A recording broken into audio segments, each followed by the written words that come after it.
Would you like to make $1 million a year working 0 hours a week with an Airbnb business? I'm going to teach you how to do it in this video because I found a way to automate my business. I'm traveling for months in my bus Karma's Ronin, and I've been mostly automated for 3.5 years. It's about time I kind of gave you the secret. This is going to be a conceptual video. It's going to cover a lot, but everything I teach you in concept, I will actually teach you in practice in some of my other content that already exists on this channel, and I'll give you resources to that. This video will be the glue that could make you a millionaire with Airbnb. Let's begin. Good morning, guys. I'm in Valley of Fire with my trusty Buc-ee's cup and my bus, having my morning coffee, about to hit some really cool trails. Not to say that any of the last trails weren't cool. I really hope I've been keeping up putting these trails in these videos. As you might imagine, I'm recording all of this stuff before my editor really gets much of a chance to edit, because as cool as Starlink is, the upload speed is really slow. I've got 4 or 5 videos for you guys from Oregon to California, Nevada, Utah, now back to Nevada. I really hope we're doing a good job with those edits. Let me know how they're going. But for this video, I want to get a little bit more on the nose and talk about being nomadic as an Airbnb host and how it's possible to go fully remote, fully automated. Come on some hikes with me here in Valley of Fire and let me tell you what it takes to build a business that makes hundreds of thousands of dollars per month with hundreds of apartments or even just dozens of houses. You don't have to do apartments and you don't have to have that many to do hundreds of thousands a month, and how you can hire away every piece of that business so that someone else can run it and run it well, and you can be semi-retired if you want to be. But I have a confession about the myth of automation and semi-retirement that I'll share with you by the end of the video, I promise. But for now, let me get my shoes on, drink this Buc-ee's cup of coffee, which they better start building Buc-ee's in Nevada and Utah and California and everywhere else, and let's go. And one more plot twist, the bus is coming with, because the hikes are super far away. I've got to try to back this 40-foot bus out and then find a way to drive it around maybe some of the most treacherous roads I've seen in a while. Getting to this campsite, Arch Rock in Valley of Fire, I had to take this gravel road that this bus was definitely not designed for. It probably got damaged. We'll find out later, but I'm going to back this thing out and drive it to Firewave, if you've ever heard of that. Look it up right now, or maybe I'll show you in a couple of minutes, but let's go and let's talk. See you guys. Nothing like a white background to show you how crazy your hair is. I think I'm going to cut it soon. I'm actually going to go back for hair surgery again because it's getting a little thin up here. And I believe doing it before you need it is cool. By the way, I will show you this bus one day, but gosh, it's dirty. I took it to Burning Man and then I took it throughout the Northwest, and it needs a wash before I show it to you. Because if you know, you know, you know? And yes, I look the scruff because I literally just rolled out of bed and made coffee and started talking to you. I'm not really the type of person to plan a video. You can see that even 6 years ago on this channel. It's kind of fun to watch. I just have an idea and I want to talk to you about it. And with that, also, please put in the comments any questions you have about your existing or to become existing Airbnb business, because this video will cover lots of points, but I've recorded a ton of previous content and I'll put out more videos if anything's missing, but I need to know what you want to know or what you're afraid to know or what you're afraid to accomplish. So maybe I can help you break those barriers down or just give you the facts that you need to grow your Airbnb business. This content's been free and it's going to continue to be free. So don't wait till the end of the video to ask your question. And also don't wait till the end of the video to like or maybe even subscribe if you haven't got there yet. Okay, we're driving. I promise. Now we're driving. Oh my goodness, we did it. Yeah, home free, baby.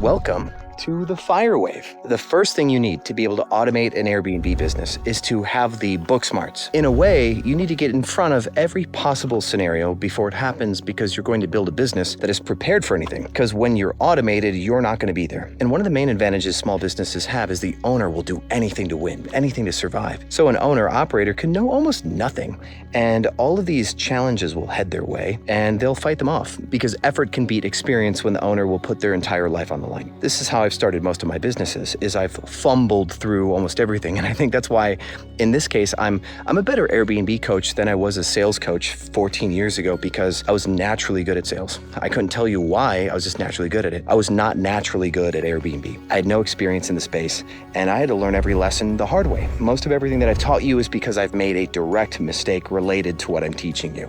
And I'm cool with that. To get the book smarts, you can study and study and study, or you can just start the business with 1 to 3 small properties or maybe 1 house and learn. one mistake at a time, one day at a time. I tell all my students who want to start hiring people to keep a journal of all the stuff that they ever have to go through, anything that's difficult, anything that stumps them, and how maybe they've overcame it or how they're trying to get through it currently, and how maybe they overcame it. And by having a journal of challenges and triumphs later, when you go back through and try to develop your processes, your journal will tell you everything that was hard about a scenario so you can prepare your employees for how difficult it is and how you overcame it so you can create the process that you can standardize. Does that make sense? So businesses have best practices or standard operating procedures, but you don't need to have a Wharton School of Business approach to this. You just have to know, oh, when I went to go clean the place, there's puke on the floor and it was gross and it was hard to get out in these corners, so I needed something that can clean into the corners of the bathroom. Or a guest says that the battery's dead on the keyless entry at 3 o'clock in the morning and there's no way for them to get in the home. And I was asleep, so at 7:30 in the morning, Airbnb gave them a refund. What can you do to prevent that? Well, in this case, by the way, to solve that, if you're ever in this situation, every keyless entry should have a keyed backup. You should have a redundancy built into your business, meaning that you have a lockbox somewhere with a hard copy key or a second entrance to the home. So that way there's 2 sets of batteries, and that way somebody can get in. Automating businesses is largely about redundancies. So when you have the book smarts to know everything that can go wrong, you're gonna have a fail safe for everything that can go wrong. And a lot of times, your plan A needs to have a just as good plan B because something will break, but then plan B is not broken because it's never used. That way your guest never has to go through the stress of something not being your plan A. The goal is for them not to think about how something didn't go according to plan or how something's not right. If you can keep their stay positive and stress-free, you'll get a 5-star review.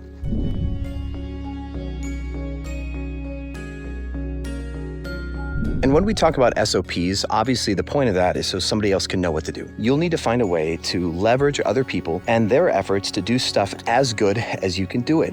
And a lot of times owners get caught up in this DIY, I do everything better than everyone else. Like, I'm really good at Photoshop. I'm decent at video editing.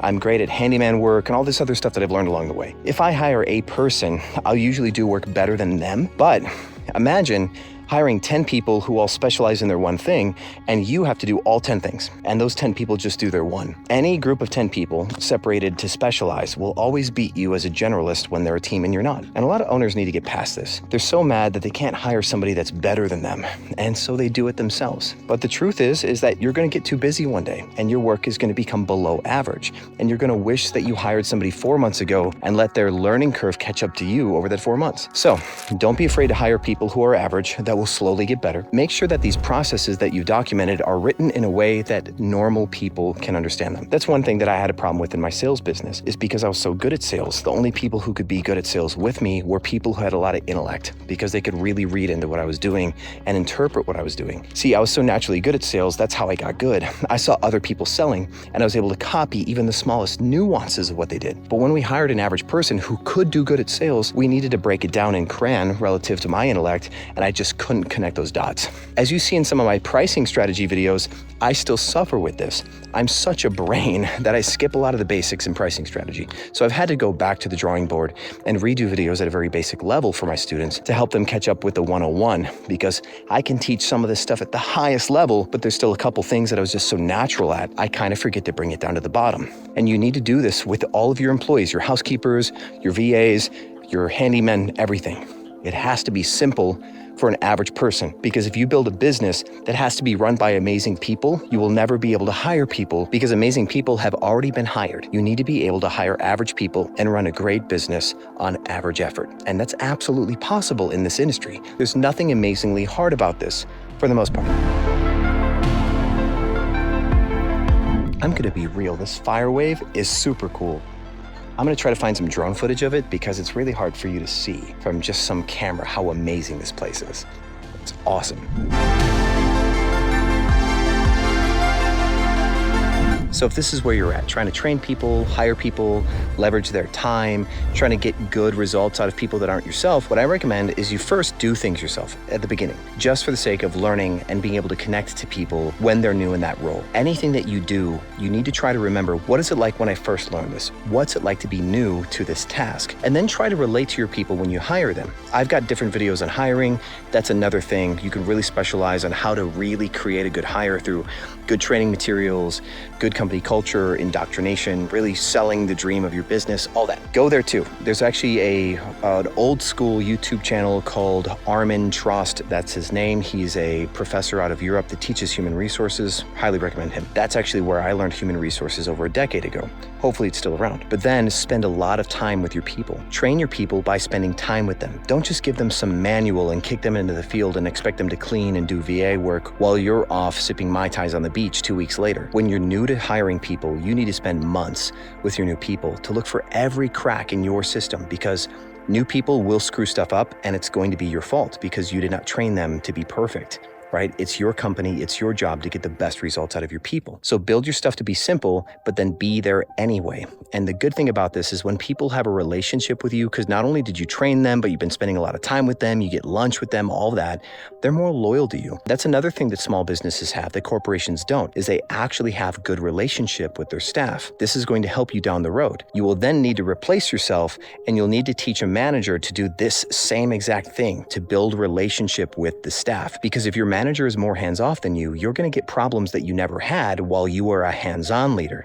Different leadership styles create different problems. So you'll need to find somebody who can lead just like you. And this might be the hardest part of building the whole thing, because you will be a rare breed. You're a business owner. You need to find other people who can take ownership of your business. Now, here's the last really cool part of this, like the last pro tip of it all. If you do this my way, do everything yourself initially just to learn it, and then hire positions away when there's maybe 20 hours of work a week for it, like housekeeping, billing, VAs, maintenance, whatever. Once there's enough work that they can have a good part-time position, you spend time with them, and then you maintain that relationship through connection, and you hire out all of your lowest wage positions first. You build this pyramid of wage, more and more specialized, more and more expensive. You need to make sure that you scale your business to afford these roles. So you don't just hire somebody and quit. You hire somebody and then level yourself up to make the company more money so you can afford that growth. From there, all these people that you've hired, even down to the housekeepers, you're looking for where people are better than their current position. Everybody deserves a chance to move up. I was just some no-name kid working at coffee shops and at burger places until I got into sales. Then I got really good at sales. And now you're watching me teach you how to make millions of dollars on Airbnb. I got better than when I was 16. Hire people when they're young. Hire people when they're ambitious, when they're willing to put in the work to personal growth, but look for that in people. And when somebody is hungry, give them more. Give them as much as they can take. All of the people who have run all of my businesses, they were in an entry-level position, and I mentored them all the way up. That's the easiest way to create superstars and hire expensive positions. Imagine trying to hire a CEO. Externally, $250,000 a year, and they're full of ego and shit. You won't want that. Hire somebody low and create that, just like I did with Haley or Spencer or Mike or anybody else that I've ever talked about. And the bonus, if you do it this way, the person that's moved up and seen every position with the company and feels like they've earned it, they'll take ownership of the business because they built it too. And they were at the bottom. They know what it's like. They have all the same context that you have. And this is a way that you can make sure that they really buy into the same value structure that you have in your business, and that they can be the same type of leader that you want them to be. Because when people are making little bits more money or a lot of bits more money year over year, these changes are when they're the most impressionable and when they will adopt the same things that you want them to adopt. Somebody may have a naturally different leadership style, and that's going to come out over the course of years. But when you put somebody into a position of management and then into leadership, they're going to do the things that you did your way. Because whenever somebody values you, they will emulate you. It's more likely that you'll get emulation by hiring somebody that really truly looks up to you, and then they'll copy you. I think this is Pink Canyon. I might get sunburned by the end of this video. Stay tuned to the end to find out, and I owe you a confession. I promised you that. And so this talk isn't over. There's more we can talk about. And I do want to segue. You've heard me say this before. Airbnb is not real estate. And if by now you don't understand how this is a business where tasks are what makes you money, not the real estate, then I've got some other hot take videos I'd like to introduce you to. I'll maybe make a playlist on the videos that I've made that really prove why this isn't just some passive real estate endeavor. But as you can tell, your reviews and how guests feel and what guests say about you and whether or not they rebook is not just about the property you own, but what you do with it. So that brings us to the next part, the inventory. If you're going to have a good, successful, automated business, not only do you need good people well-trained, but you need the right properties. Some of my hardest years that I've had is because we picked up trash properties that we thought we could make money on, and we did a bad job with furnishing them. And so we had these really basic average properties that were really hard to keep guests happy. When you have great properties, it's easier to keep guests happy. So pick the right properties. And what properties are good for Airbnb? Well, that changes year to year. Right now, post-COVID, a few years in, after the Airbnb bust, hotels are on this warpath against Airbnb to claw back their customers. That means that apartments are experiencing a slower growth rate in customer base than with houses. Houses are less relevant to hotels. They can't steal business from houses that have private pools, private hot tubs, big yards, stuff like that.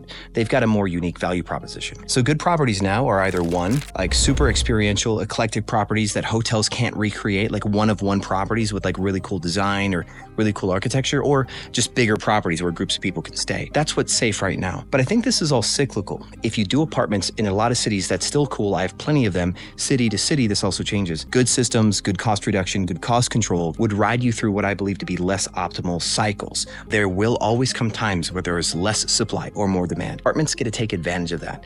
Imagine the Super Bowl. Even the grossest hotels will charge $500 to $1,000 a night for the Super Bowl or for a Taylor Swift concert. Having access to demand at a low entry-level cost can always be a good business model. So I'm not saying don't do apartments. I'm still picking them out myself right now. But right now, easy to please customers are going to be experiential properties with really cool design and that you can host groups and make it no fuss.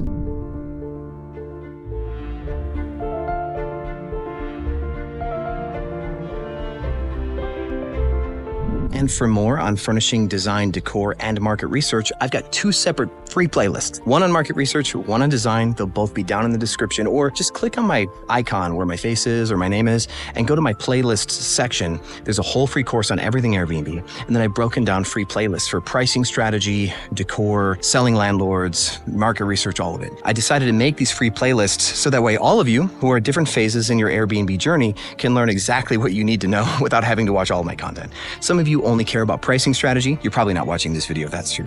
Some of you care to know the state of the industry. Some of you want to know how to be a better host all around. Some of you are about to launch a property and design matters. So please watch the playlists that are right for you. They are no fluff. They're only the videos that I've done on those exact topics, and you'll enjoy them. I hope you enjoy them. Please enjoy them. Note to self, if you're going to do a 5-mile hike while shooting YouTube video in the desert of Nevada, maybe start a little bit earlier, because I am definitely not friends with the sun right now. Really feel like she's looking down on me, and I'm ADHD, so I'm a little, rejection sensitive. I can really feel like this real condescending energy from the sun. It really burns, really burns. She's a trooper though. Really is a trooper. So if we've got product, people, processes, paying them well, and there is a difference between paying them well and overpaying them, by the way. Paying people well keeps them. Overpaying them doesn't really do much for you, just wasting money. That brings us to the last thing, like profitability and price. If you don't make enough margin, you won't be able to afford your people. You won't be able to afford drawdowns. If you don't have a cash position, you won't be able to afford surprises. And to do this, you need to maximize your revenue. This is something that takes a long time to learn for most people, which is how to properly price your listings. But once you get used to it, recognize seasonality and recognize market forces like post-COVID, everything was easy. Then Airbnb bust, everything was like deflated. Now we're more normal. Once you learn how market forces work, you're going to be able to price your listing. Once you know how market forces work, you will be able to price your property accordingly. And with slow season, you can get in front of your competition. With peak season, you can hold your price more bravely. Bravely is a word, maybe? And maximize your revenue. Every property can make the most money it can make by changing its prices every day, because there is no perfect price forever. You're not always going to make the same money. Year over year, July 4th will make different money every year. Same thing with any regular Tuesday. You need to really understand this. Now, you can use softwares like Wheelhouse or Price Labs to help you with that supply-demand curve adjustment, but you will want an analyst and a technician, you might call them, to tweak your prices according to, again, your own system. So journal out how you do your prices and when they work, when they don't. I've got a new book called The Revenue Manager's Handbook. Sign up to get that book. There will be a link below. And that way you can learn revenue my way. I really think having a hybrid approach of software and a hands-on over-the-top edit to it is how you make the most money. And making the most money on your property is how you keep your good people, and it's how you grow. Because of course, any business that's automated needs to have constant growth, because you will always have a constant rate of decay. It's just the way the universe works.